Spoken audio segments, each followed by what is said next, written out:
Hi guys! Welcome back to my channel. If you're new, don't forget to subscribe. For today, tuturuan ko kayo kung paano mag-hide ng ating subscriber count. First step is, pupunta tayo sa Chrome. Click po natin. Then, ito po yung lalabas. Ay, naku, yung chicken. Kung hindi pa po kayo nakapag-login ng inyong YouTube channel sa Chrome, mag-login po kayo. Tapos, ito po yung lalabas.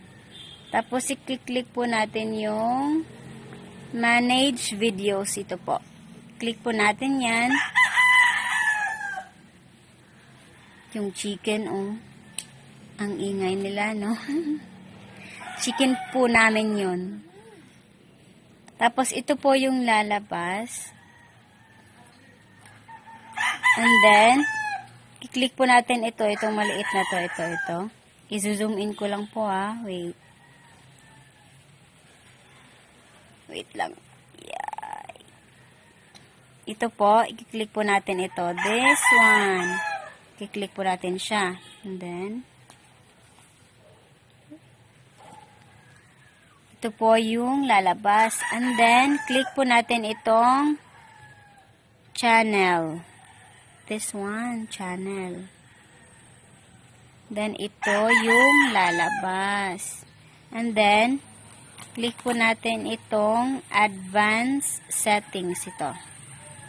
Advanced settings. And then, as you can see, meron dyang audience.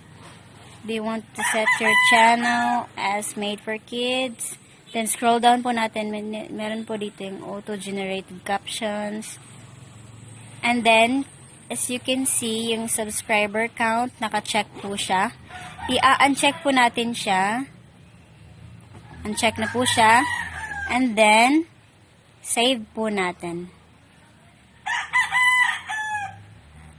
And then, okay na po siya. Back to our channel. Back to our channel tayo. Wait lang guys, ha.